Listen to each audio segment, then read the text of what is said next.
Hola, ¿qué tal? Bienvenidos a una emisión más de Umbral Radiofónico, la entrada a la noticia. Les da la cordial bienvenida Dora Garrido y Valquiria Lara, quien les agradece el estar nuevamente con nosotros. El día de hoy tenemos como invitado al licenciado Jesús Valencia Mercado, secretario general de la Confederación Revolucionaria de Trabajadores. Bienvenido. Bienvenido, licenciado.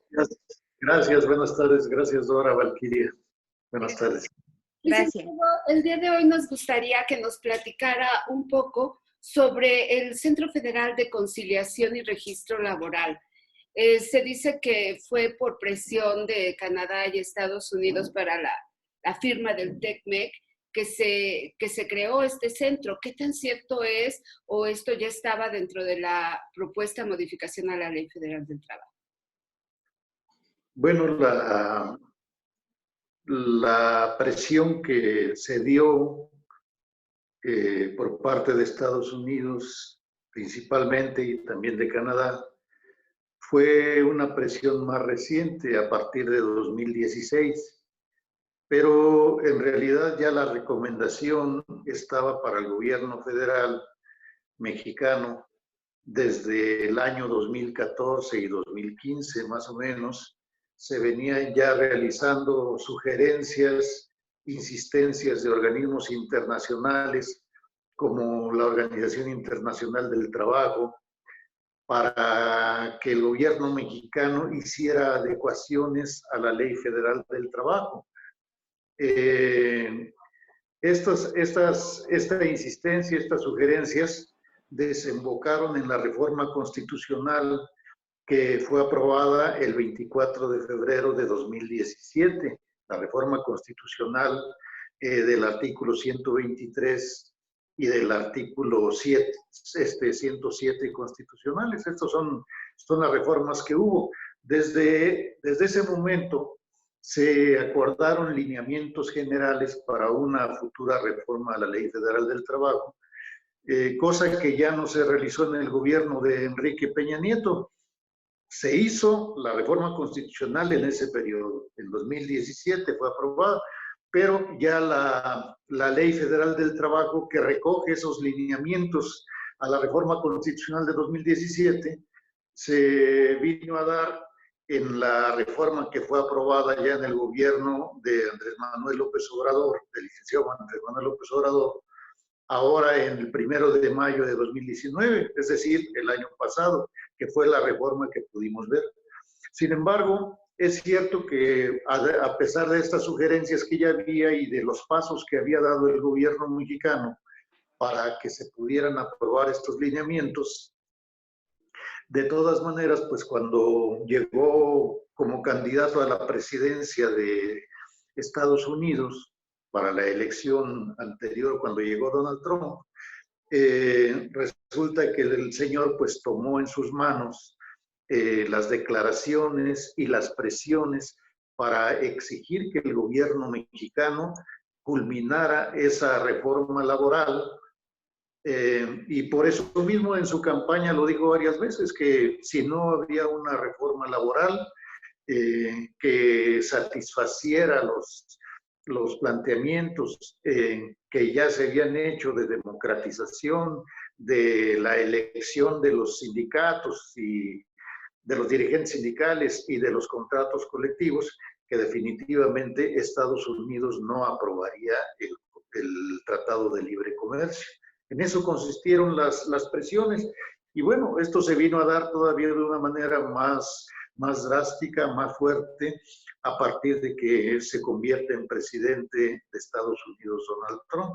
Primero como candidato y después como presidente, recogió pues estos planteamientos y condicionó abiertamente al gobierno mexicano que si no se aprobaban estas reformas, definitivamente no firmarían el Tratado de Libre Comercio, lo que llevó al gobierno mexicano a tener que hacer esa reforma y plasmarla el 1 de mayo de 2019, cuestión que fue aprobada ya por la Cámara de Diputados, la de Senadores.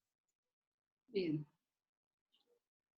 Licenciado, en realidad, ¿cuál es la finalidad de la creación de este Centro Federal de Conciliación y Registro Laboral que dirige Alfredo Domínguez Marrufo.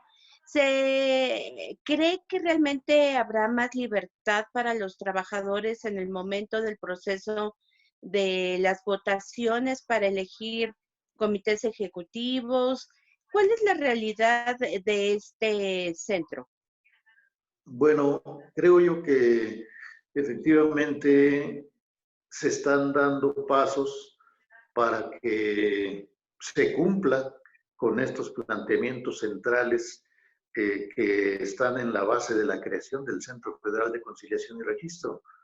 Me parece a mí que no es una cuestión que sea opcional. Hay un compromiso pleno del gobierno mexicano para que se avance en la elección de las dirigencias sindicales con la participación de los trabajadores y también para el registro de los contratos colectivos de trabajo. Es decir, que si antes en muchos casos no había una participación directa de los trabajadores mediante la aprobación del contenido de los contratos colectivos, se está planteando que ahora sí la haya a partir de esta reforma. Y lo mismo también en la elección de las dirigencias sindicales. Pienso yo que no es opcional, así lo creo yo, estoy convencido de eso, porque las presiones que se han dado de parte del país vecino, pues son muy fuertes y repercuten en la situación económica nacional. Y están tan interesados los actores del gobierno norteamericano en que se aplique esta situación, que hasta vigilantes han propuesto que deba haber para estar revisando constantemente si es que esto se va a cumplir o no. Entonces, de allí deduzco yo que no es una cuestión que el gobierno vaya a decidir si se hace o no se hace, tiene que realizarse porque así fue el acuerdo que está en la base de la aprobación también del Tratado de Libre Comercio. Allá hay un capítulo, que es el capítulo 23 dentro del Tratado de Libre Comercio, en donde están expuestas con toda claridad estas características de la reforma que tienen que cumplirse. Y este Centro Federal de Conciliación y Registro Laboral tiene que ser el encargado pues de esta situación. Evidentemente, como sucede en todo proceso de cambio, de transformación, creo yo que habrá, digamos, avances, no de manera homogénea, pero yo creo que sí los va a haber en ese sentido. Ese es mi parecer. Claro. Líder, sabemos que los contratos colectivos de trabajo normalmente son de un año la vigencia. ¿Qué vigencia? Pueden ser de 2 años. No sé en qué radica el tiempo que deben de tener los contratos colectivos. Y la CRT, ¿qué porcentaje tiene todavía de contratos por renovar? Mire, tenemos el caso de las revisiones salariales, o sea, del acuerdo salarial que se establece en los contratos colectivos. Este acuerdo, efectivamente, en la mayoría de los contratos es anual, es decir, que cada año se tiene que hacer la revisión salarial de los contratos en todas las empresas, de acuerdo a los incrementos que va habiendo, autorizados pues por el gobierno, autorizados con base en la devaluación que se da y con base en la inflación también que se va presentando en el país. Entonces, ese es el lapso para las revisiones salariales.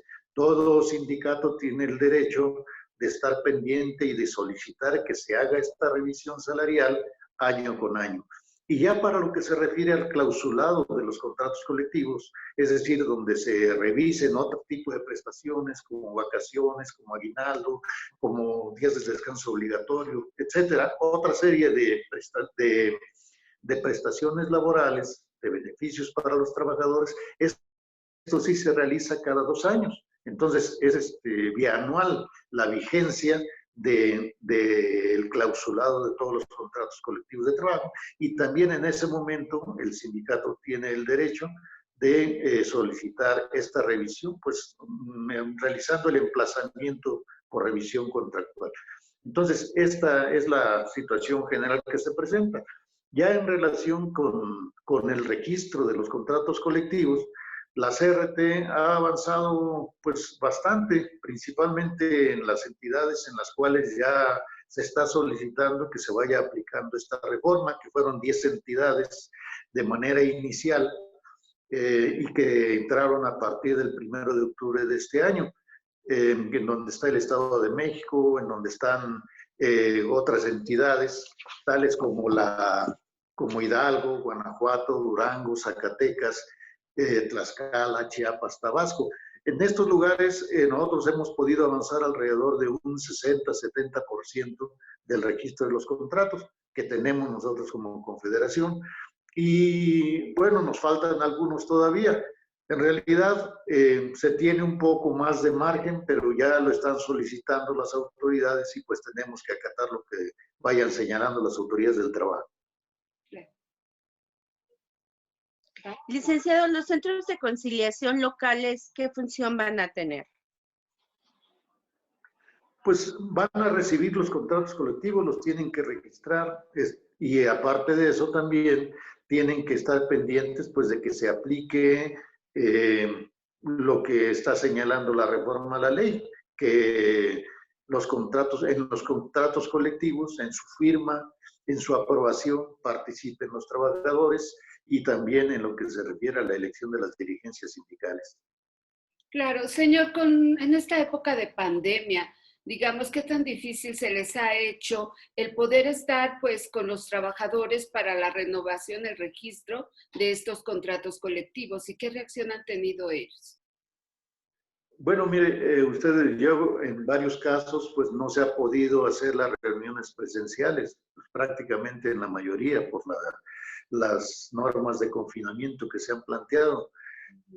Y entonces lo que se ha hecho es que con los delegados se ha planteado también pues que hagan la consulta con sus representados y les den a conocer los contenidos de los contratos colectivos para que se tenga la aceptación de ellos o también las sugerencias de modificación que consideren los propios trabajadores. Está más limitada la participación de los trabajadores, sin embargo, de todas maneras se ha podido realizar, aunque de una manera indirecta, a través también de pues, videollamadas que se tienen que realizar. Es el contacto que hemos estado teniendo en muchos de los casos. En pocos se han tenido reuniones presenciales con los representantes de algunos de los centros de trabajo, pero tratando de que sean reuniones reducidas y conservando la sana distancia y con cubrebocas y gel y todo lo que recomienda la Secretaría de Salud. Si pudiéramos reconfirmar, licenciado, la fecha de entrega de los trámites de estos contratos colectivos y los reglamentos, ¿cuándo es, perdón? Bueno, mire, hay una fecha que han señalado las autoridades laborales que no se puede ir más allá, que es la del 1 de mayo de 2023. Ellos dicen que hasta esa fecha se tiene el límite para el registro de los contratos colectivos en las diferentes juntas de conciliación y arbitraje o en los diferentes centros de control y registro laboral para que pueda hacerse ya ese registro y dársele seguimiento con las nuevas normas de la Ley Federal del Trabajo. Entonces, la fecha límite es 1 de mayo de 2023, aunque se está avanzando paulatinamente en varios de los estados en este tiempo. Como ya lo decíamos, en el caso de las 10 entidades, primeramente en donde ya se están aplicando algunas de las nuevas normas. Claro. Líder, nos gustaría para finalizar si puede darle un mensaje a los trabajadores para reforzar todo esto que tenemos que continuar en contingencia, que debemos de continuar cuidándonos, por favor. ¿Cómo no, licenciada Dora? Creo yo que ha habido experiencias de varias naciones en el sentido de que son muy útiles las medidas pues tanto de confinamiento, tanto de permanecer en casa si no hay necesidad de salir, como el hecho de utilizar el cubrebocas. Bueno, yo ahorita me lo quité para que se me entienda más lo que estamos platicando, pero yo permanentemente uso el cubrebocas porque creo que es la experiencia de los países que han tenido menos contagios, que es la forma de transmisión del COVID es principalmente a través de las gotas de saliva, y el hecho de que se traiga cubrebocas limita en mucho que se siga dando la propagación. Y más ahora que se viene la temporada de frío y que pues de manera natural se dan más cantidad de gripas, con más razón es necesario pues que haya estas medidas, el lavado de manos continuo, la utilización de gel, etcétera. Todas estas medidas son muy importantes y yo les recomiendo a todos los compañeros trabajadores pues que las utilicemos, que creamos, que veamos que sí hay verdaderamente pues una tragedia nacional, porque van arriba de 85,000, de 86,000 fallecimientos de mexicanos que han muerto a causa del COVID. Y creo yo que mucho limitaremos el que se sigan dando este tipo de muertes si hacemos caso de las medidas sanitarias que se están recomendando. Me parece a mí que, pues en buena parte, la Secretaría de Salud y el gobierno federal en general han dejado a los ciudadanos a que pues nos cuidemos solos prácticamente, y creo yo que pues tendremos que hacerlo. No hay programas de un apoyo decidido en general, pues para que los trabajadores estén protegidos. Estaba apenas viendo que más de 1.300.000, salió la nota la semana pasada en los diarios, más de 1.300.000 tuvieron que acudir a las Afores a pedir préstamos durante todo este periodo de confinamiento. ¿Qué quiere decir? Pues que por lo menos todos estos trabajadores se quedaron sin empleo, sin el pago regular de sus salarios, y por lo tanto, pues sí es también algo muy grave el que no se tenga lo necesario para llevar a las familias, el ingreso necesario para llevar a las familias. Y creo yo que si tomamos estas medidas, seguramente será de mucha utilidad para que por lo menos no nos enfermemos, no llevemos el contagio a las familias.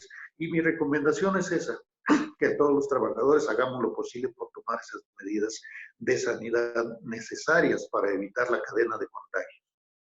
Muy bien, líder. Pues gracias, licenciada. Muchas gracias, licenciado. No nos resta más que despedirnos. Lo esperamos en unas 3 semanitas para que nos dé su nuevo mensaje. Y bien, amigos, muchas gracias a ustedes por esta oportunidad. Gracias, Radio Escuchas, cibernautas, les agradecemos su atención y los esperamos la próxima semana en una emisión más de Umbral Radiofónico, La Entrada a la Noticia. Se despide de ustedes Dora Garrido.